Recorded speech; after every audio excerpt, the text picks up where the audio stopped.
Thank you so much, Dr. Obi. Thank you for this passionate speech. And as you say, the gap we now have to fill is the one of agency and moving from data to impact, as we've framed also this conference. I'll hand over to Mamadou and Angie for the conversation. I'm actually directing it. Yeah, sorry. At least that's the script we were given. Were you given a different one? I know how to respect the moderator, but I think that I got my script right. Did I get it right, Lucy? Very good. Thank you. So, you know, two of you know how joyful I am about the work that you do. I celebrate it. I talk about it often. So, as part of what we've been up about, I believe that people have been hearing your work, the things you've done, but I would like to be pointed in saying to you, give us 3 reasons, just 3 lessons that the course of your decades of doing what you've done has taught. And I just want them in 1, 2, 3, so that we can have sufficient time for a number of the other questions that I have. Yes? We shall honor you. You're the latest laureate.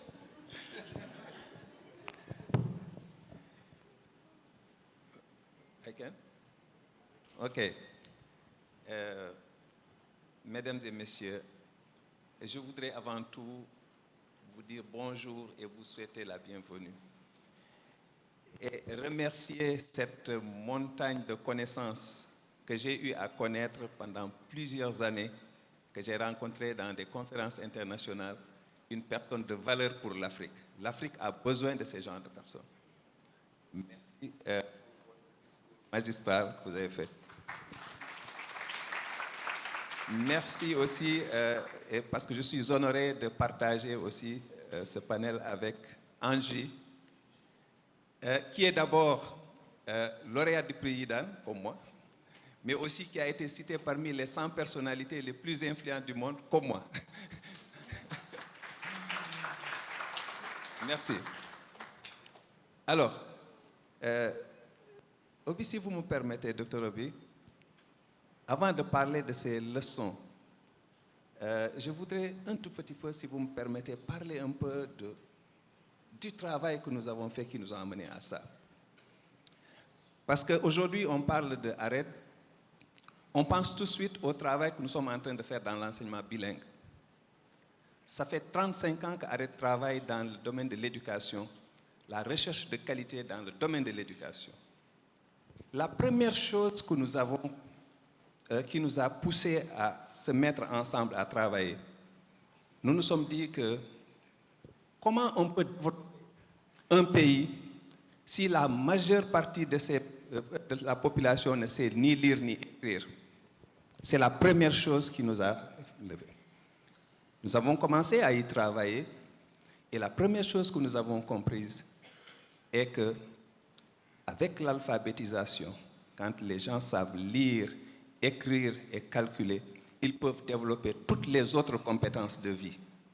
C'est ce qui nous a amenés en Afrique, d'abord au Sénégal, mais puis dans 12 pays du Sahel, la Mauritanie, le Sénégal, le Mali, le Burkina, le Niger, le Bénin, le Togo, le Tchad, le Nigeria, et même le Tchad qui est de l'autre côté d'Afrique centrale, de comprendre que l'éducation, le problème que nous partageons ici, c'est un problème africain, ce n'est pas un problème sénégalais.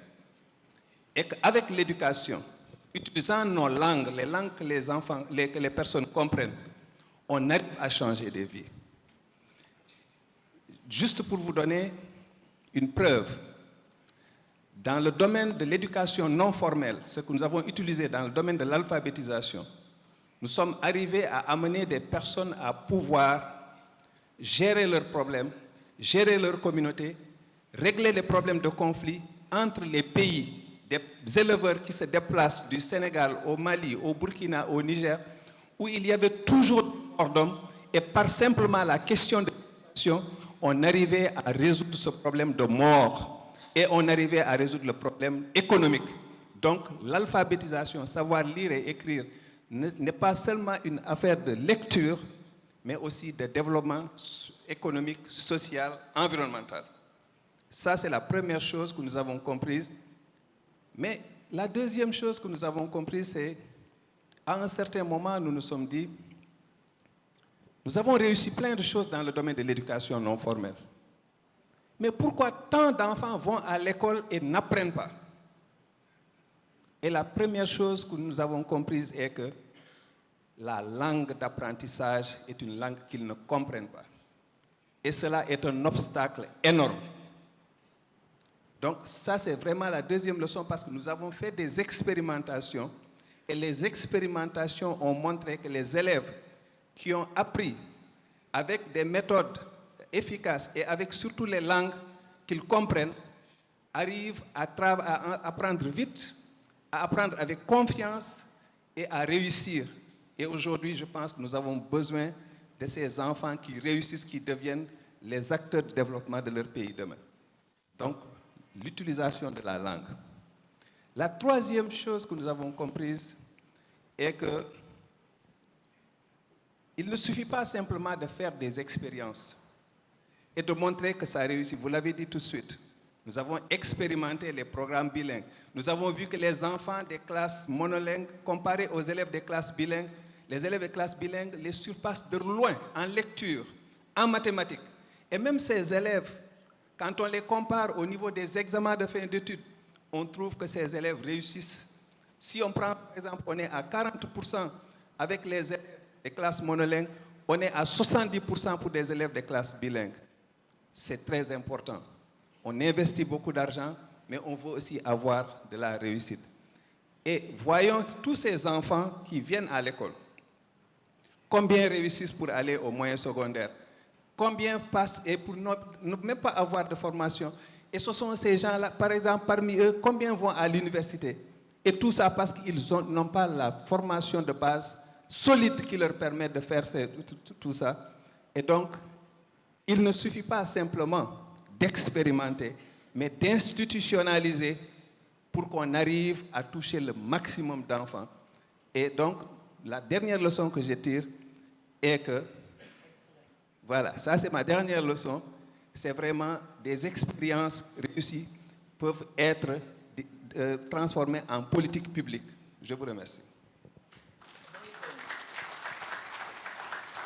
Thank you so much. Well, Angie. Hello. I am very honored to be here today and to be on this platform with Dr. Obi and Mamadou and to be in a room full of people that believe in education. So you say 3 lessons that I have learned in my long life. All right. I just want to be able to say that for me, the value of education is not something that I read, it's something that I lived.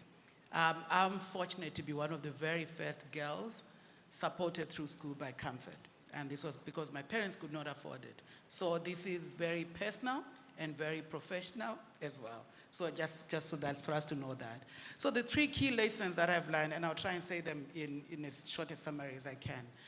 One of them is I've learned never to be fooled by averages. So, you know, when you look at national averages, when you look at regional averages, because what those usually do is they hide the underbelly. They do not account for the last mile child. They do not account for the girl that I was.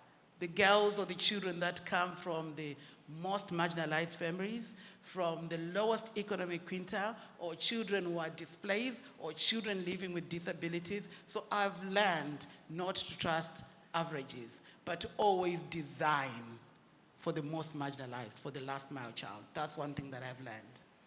The second thing that I've learned is that while it's very tempting to go for what I say, building monuments, try and go for movements instead. Let me explain that. So it's very easy to say, oh, look at Angie, this is who CAMFED supported. Or look at this girl, this is who ARED supported. When you think about movement, you're thinking about what does this child represent into the future? What are they a seed to? What is this foundation for? So you transcend just looking at this is a product of a system to actually saying this is an investment into the system as we go forward. Very quickly, let me give you an example. The CAMFED Association, started by young women, supported through school by CAMFED, we decided to come together and say we'll support the next generation. On average, each of them, I don't like averages, but I like this one. On average, each of them supports 4 other children to go to school. And 3 of those children are girls, because each of us bring our lived experience into that narrative, into knowing what it takes for a child to stay in school. So just to say, aim for building movements, not monuments. Monuments are temporary. And the third lesson that I have learned is that love them or hate them, government are the ultimate provider at scale. So as civil society thinking that we can do this better, we can do this faster on our own, is not just dangerous, it's also delusional. And unfortunately, it also builds exclusion in the system unintentionally. So it's important to always think about government as the ultimate provider at scale. They've got the proximity, they've got the capability, and they've got the mandate. So those are my 3 key lessons. Don't be fooled by averages. Think movement, not monuments. And government is the ultimate provider. Thank you. Brilliant. Yes. Brilliant. Because she immediately takes us into my next question, which is that within this community, we are frequent in saying we need to achieve scale. We must achieve scale. So how do we go about achieving this scale? I'm going to start with you because you already put your pulse on it. Yeah, and I like that question a lot, and I'll try and keep it short. There's been a lot of conversations around scale and a lot of definitions, and this is a time when I learned that English is not my mother tongue. Because I've learned about doing things at scale, and then some people say, no, it's about scaling up. And some say, no, it's not scaling up, it's scaling up impact. And some say, no, it's about sustainability. And some say systems change, and some say systems transformation. And I have never been so confused. So, for me, I like system transformation more than even systems change. Because for me, systems change talks about impermanence. It reminds me of funding cycles. It unfortunately reminds me of projects and the times pilots. I like system transformation because for me it's structural. It sets up the system in such a way that it can sabotage itself. This transcends an individual, it transcends an electoral cycle. It means that this system is now designed to do what it's supposed to do, regardless of what. So this whole hesitance for me around what happens if the leadership changes or what happens if the funding changes ends when we think system transformation. So when we think tell about us that. what we're going to do to get this systems transformation. Oh, I always go back to the same issue. It's when we don't skate the surface, when we design for the most marginalized, because it will work for every child. If we design for a child that doesn't know French in a system that's, deliberately designs the curriculum, everything on French, it means that the system can work for that. If we design for the child that cannot afford the school-going costs, it means that all children will benefit because everything else is designed for the hardest to reach. For me, that's what it means. Interesting. We'll come back to this very important. Are you sleeping? Please clap for Angie. Clap. I want you to clap every time they honor us with their knowledge because we're being educated, aren't we? Yes. So Angie, I love what you said about design because ultimately it's about the design issue, right? So over to you. What would you say scaling, whether scaling up or working at scale or system change, what would you say that means to you, especially from the perspective of the work you've done with the minister at the Ministry of Education? Merci beaucoup, Obi. Moi, je suis directeur d'une organisation non gouvernementale. Comme vous savez, toutes les organisations de la société civile qui sont là ont des visions et des missions et essayent de les traduire en actions concrètes. Mais nous avons tous compris que quand vous travaillez, quelle que soit l'approche que vous utilisez et les méthodes les plus sophistiquées, vous ne pouvez toucher qu'une partie infime de la population. Que si vous voulez toucher le maximum de personnes, forcément, il faut que ça aille dans l'institutionnalisation et travailler avec les États. Et nous avons vite compris que quand vous voulez le réussir, ce n'est pas en venant avec une solution déjà faite pour dire au ministère, nous sommes là, nous avons expérimenté des choses, prenez et allez à l'échelle. C'est quelque chose qui se travaille depuis le début. C'est une perspective qu'on prend depuis le début quand on veut avoir des solutions qui peuvent être mises à l'échelle.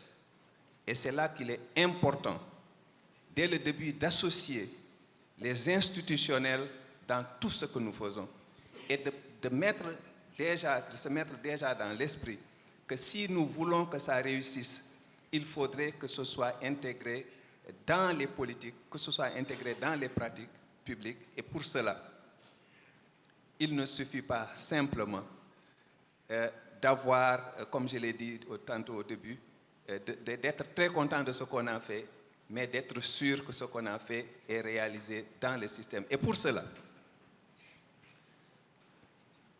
ce que j'ai vécu et que je vais vous dire, à un certain moment, vous travaillez, vous expérimentez des choses, mais sachez que dès que vous commencez à aller à l'échelle, vous perdez votre âme dans ce que vous êtes en train de faire. Ce n'est plus votre affaire, c'est l'affaire du système. Et c'est là où il est important de voir quel rôle je peux jouer pour continuer à accompagner, mais ce n'est plus mon affaire, c'est l'affaire du système. Et ça, c'est quelque chose que nous avons vécu, que nous avons trouvé qu'il est très important de prendre en compte quand on veut travailler et aller à l'échelle. Parce qu'il faut que ce soit quelque chose qui est intégrable, que ce soit au niveau central, que ce soit reconnu, parce que vous avez la confiance, vous travaillez avec les structures avec confiance, que les enseignants se l'approprient, que les matériels soient disponibles et utilisés par l'ensemble donc des élèves. Et pour tout cela, forcément, il faut que ça passe par l'institutionnalisation. Please, let's acknowledge the response that we just got from Mamadou. I believe that one of the things that both of you already converged on is on this idea that being outside of self is important in order for us to design well. It's okay. It's in order for us to design well. Now, sometimes you can design well and come to the ministry and tell the ministry, I have this great idea. But you're saying that's not the model. You're saying the design has to be with the ministry. That's when it's institutional. That's when it's embedded. That's when it's integrated. Okay, so let us take an average Ministry of Education where even internally they cannot agree as to what their vision is. How do you, as this great person with a vision, am I pushing at something? Mais je voudrais d'abord vous dire que, vous savez, quand vous travaillez avec les institutions publiques, il y a quelque part aussi la question politique. La mise à l'échelle est quelque part politique. Alors, il ne faut pas s'attendre à avoir votre modèle et dire voilà, c'est mon modèle qui est en train d'être mis en œuvre. Parce que vous n'êtes pas seul sur le terrain et vous n'êtes pas les seuls à expérimenter des choses. Vous pouvez avoir une expérience qui peut être l'expérience de référence, mais aussi il faut vous attendre à ce... Et c'est ça d'ailleurs l'esprit aujourd'hui, par exemple, de la réforme au Sénégal, où on parle nous pouvons parler de notre expérience qui a beaucoup poussé, mais le ministère de l'Éducation nationale était aussi obligé de prendre en compte les autres expériences qui sont, et d'harmoniser et d'arriver à un modèle qui est le modèle du pays. Et c'est là, c'est quand vous reconnaissez le modèle que vous dites quel rôle je peux jouer. Et là, vous pouvez travailler en collaboration avec les ministères et apporter votre rôle là où vous êtes le plus fort pour aider. Mais ce n'est plus votre modèle. Et c'est aujourd'hui, au Sénégal, vous venez au Sénégal, vous dites, est-ce que c'est le modèle ARED qui est en train d'être mis sur le terrain? Non. Mais ARED a contribué à ce que ce modèle d'enseignement bilingue soit à l'école avec d'autres acteurs. Et c'est là l'importance d'avoir aussi tous les autres acteurs à mettre ensemble pour être sûr qu'on est en train d'aller dans le bon sens. Mais vraiment, c'est toujours compliqué.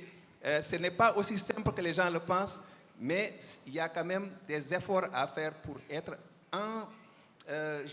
voilà, avec le ministère. Voilà. I think we're doing okay. We've still got 5 minutes. Gentlemen, I see you. We've got 5 minutes. So, Angie, yes. So, Dr. Obi, I think for me, the basis is respect. Respect. You can only work with the ministry, and they can only work with you if you respect each other. And respect as a basis means that you are not coming with a very condescending idea that you are the ultimate answer. It's a co-creation process. It's learning. It's also coming in there with your ego out of the way and realizing that not only are they the ultimate provider, but they've been educating children before you came. And they've been doing what they've been doing. So how do you start from where they are at? And how do you respect the fact that they've got strategies, they've got policies, they've got programs? How do you understand where they are at? So issues around understanding people matters, even beyond politics, but you also need to understand the politics. You need to understand the budget circles. You need to understand the human beings in the system and the struggles that they're also grappling with before you do a rundown with your outrage. So I would say for me, respect and watch your ego. Lovely. I think that we're going to have sessions where these conversations will go deeper. And so one of the things that I expect will happen when the conversation goes deeper is that people will share their experiences of walking up to a ministry and saying to the minister, I am here to support you. And the minister looks at you and says, we don't need your support. We already know what we're doing and we're doing it well. And so when those kinds of conditions happen, what do we learn? How do we systematize what we're learning as researchers, as policy entrepreneurs? How are we, as you said, understanding the politics? I think that all of this will be the conversation during the rest of the conference. Let me ask you my question that gets us going. So, what gives you hope? What gives me hope is Africa's people and all the support that we've got for education. We are more than we think we are. This is a land filled with possibility. We just need to work together differently and do things differently. And differently by not hiding the underbelly, by going for the children that we have left behind, for the last mile, and doing that unashamedly. That's the only way we can go. I love that word, doing it unashamedly. Yes, when you do the right things, you must do it unashamedly. OK. Alors, moi, ce qui me donne de l'espoir est que je vois aujourd'hui qu'au niveau de tous nos États, nous avons la même compréhension des problèmes. Nous savons tous que nous partageons les mêmes problèmes. Et aujourd'hui aussi, nous sommes convaincus qu'en Afrique, nous avons des solutions qui marchent. Nous n'avons pas besoin d'aller importer des solutions pour les faire fonctionner en Afrique. Nous avons des solutions qui marchent en Afrique. Nous avons des preuves. Et ici, déjà, dans cette conférence, je vois que ces preuves seront aussi partagées. L'espoir, c'est quoi? C'est que je vois des acteurs, des personnes engagées qui sont là et qui sont prêts à se mettre ensemble pour accélérer la mise en œuvre de ces solutions. Et c'est ça, vraiment, pour moi, qui me donne de l'espoir, parce que je vois ça et je sais que nous pouvons sortir avec des solutions qui vont fonctionner et qui vont être utilisées très rapidement. So, yes. So, ladies and gentlemen, we're not a hopeless continent. There's plenty of hope. But beyond the hope, Mamadou just told us, we know what works. And we're beginning to produce what works amongst us. And many of you that we'll be hearing from in the course of this conference carry the evidence of what works because you tested them working with respective ministries scattered across our continent. But let me leave you with something. You see, the supply side is receiving so much attention because the presidents, the technocrats, permanent secretary, minister, they see us all the time with ideas of what works. They see us wanting to create, as he said with them. But there is a whole problem of a demand side that barely exists. I hope that in the course of this conference, we will all begin to think of how to build up this demand side for accountability, a word that did not show up yet in the conversation that we've just had. Accountability of those whom we should be asking, what did our children learn in school today? Both internally and externally, through the citizens who are right now not exercising the kind of agency to care enough and consistently ask that question, what did our children learn in school today? And Angie says to us that the children we should think of and design from are the most vulnerable in our society. Because after all, Africa's middle class don't even know why we're talking about foundational learning. They have no idea that there's a problem.